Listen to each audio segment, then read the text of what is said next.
एक टोकरी भर मिट्टी, एक टोकरी भर मिट्टी। बहुत संवेदनशील कहानी है, अच्छी कहानी है। माधव राव सप्रे के लेखक है,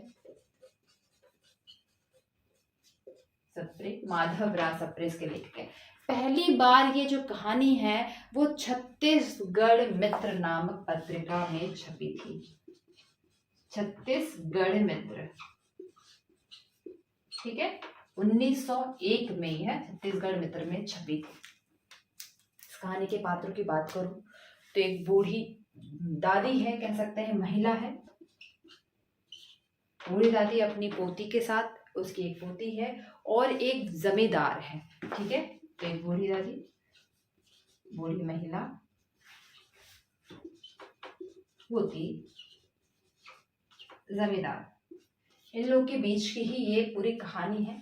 मार्मिक कहानी है, संवेदनशील कहानी है और कहीं ना कहीं बहुत यथार्थ से जुड़ी हुई है।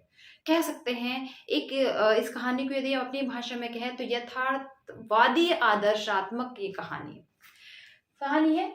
जो जमींदार है वो अपने घर का जो अहाता है वो बड़ा करना चाहते हैं, ठीक। उसी अहाते के अंदर जो ये बुढ़िया है उसका घर रहता है, आता जाता है। ये जो बूढ़ी है ये उस घर में शुरू से रहते आई है। उसके बेटे बहू की मृत्यु हो गई है और उसके पति की भी मृत्यु हो गई है, बेटे बहू की भी असमय मृत्यु हो गई है और वह अपनी पोती के साथ उस घर में रहती है। लेकिन जब जमींदार साहब का मन करता है कि वो अपने घर का हाथा बड़ा करे तो उस बुढ़िया की झोपड़ी को हटाना ही पड़ता है। बड़े मनमार करके वो बुढ़िया वहां से चली भी जाती है बहुत और लेकिन उसकी जो झोपड़ी की उसकी जो यादें हैं कि किस प्रकार वो वहां पे आई थी, अपने बच्चों को जन्म दिया था, उसके बच्चों को पाले बड़े थे, उसकी जो सारी यादें हैं वो उस झोपड़ी से जुड़ी हुई है। लेकिन फिर भी जमींदार है उसके बाद दबाव में या बड़े के उस भीतर दब करके वह वहां से चली तो जाती है, लेकिन उसकी जो याद है वो अभी भी वहां से जुड़ी हुई है। इस चक्कर में वह एक वापस उस झोपड़ी के पास आती है और वहाँ झोपड़ी के पास आती है तो जमींदार साहब वहीं पे अपना काम वाम करा रहे हैं, वो देखते रहते हैं। वो जमींदार साहब से रिक्वेस्ट करती है कि जो मेरी बेटी है वो जब से इस झोपड़ी से गई है, मेरी पोती जो है वो जब से इस झोपड़ी से गई है उसका कुछ में मन नहीं लग रहा है, यहाँ तक वो खाना पीना भी नहीं खा रही है। तो क्या मैं आपसे ये अनुमति ले सकती हूँ कि मैं इसी झोपड़ी जहाँ वो रहती थी, इस झोपड़ी की एक टोकरी भर मिट्टी लेकर के मैं जाऊं और अब वहां से जहाँ मैं अभी रह रही हूँ वहां पे जाकर के अपने चूल्हा वूल्हा बना। तो जमींदार तो पहले संशय में होते हैं लेकिन सोचते हैं कि चलो एक झोपड़ी की एक टोकरी भर मिट्टी की ये बात है, कोई बड़ी बात नहीं है। तो वो उसको परमिशन देते हैं कि ठीक है तुम ले जा सकती हो।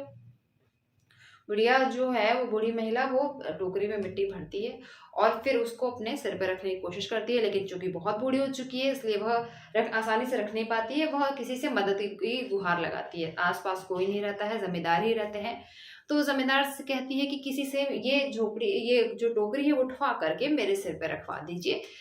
जमींदार देखते हैं आसपास कोई नहीं है, उनको लगता है कि बस छोटी सी तो बात है, रखवाना, एक सपोर्ट ही देना है। वह उस टोकरी को उठाने करके रखवाने का प्रयास करते हैं उस बूढ़ी महिला के सिर पे, लेकिन वह जो टोकरी है वो उनको इतनी भारी प्रतीत होती है कि उन्हें लगता है कि इसका भार तो मैं उठा ही नहीं पा रहा हूँ। किसी प्रकार से वह उसको उठाने का प्रयास करते हैं। बूढ़ी महिला ये सब देख रही है और वह समझती है और ये वह बात वह जमींदार को भी कहती है कि जिसका बोझ, जिस टोकरी भर मिट्टी का बोझ उस जमींदार आपसे नहीं उठाया जा रहा है, मेरा तो पूरा घर परिवार जो झोपड़ी है, जो पूरा संसार है, वही आपने उठवा लिया है। तो क्या उसका बोझ आप पूरे अपने जीवन भर उठा पाएंगे? दरअसल यह बोझ केवल उस मिट्टी का नहीं है, उस घर का नहीं है, यह बोझ है मानवीय संवेदनाओं का। वह बोझ है उस बूढ़ी महिला के भावना का और उसके पूरे जिए हुए जीवन का। बहुत मार्मिकता के साथ ये कहानी अंत में खत्म होती है और जमींदार को कहीं ना कहीं आभास होता है कि उन्होंने उसके साथ गलत किया। तो थोड़ी उपदेशात्मक है। अंत जो इसका कहानी का होता है वो काफी थोड़ा आदर्शात्मक है। शायद असल जीवन में, यथार्थ जीवन में ऐसा नहीं होता होगा, लेकिन फिर भी माधवराव सप्रे ने एक मैसेज देने की कोशिश की है इस कहानी में कि जो आम तबके का जीवन होता है उसको उजाड़ देना भले बहुत आसान है, लेकिन उसका उजाड़ कर उसके जीवन का बोझ उठाना शायद उतना ही मुश्किल होगा। ये बहुत छोटा सा और बहुत सुंदर प्रयास किया है माधवराव सप्रे ने। तो जो पात्र है इसमें वही जो बूढ़ी महिला है और विधवा बूढ़ी महिला है और जमींदार है और उसकी पोती। पोती का रोल तो नहीं है लेकिन उसके नाम का जिक्र आता है, ठीक है। तो जमींदार को, बड़े जमींदार को अपना कर्तव्य का याद दिलाने के लिए यह सुंदर सी कहानी माधवराव सप्रे ने लिखी थी, ठीक है। चलो अब हम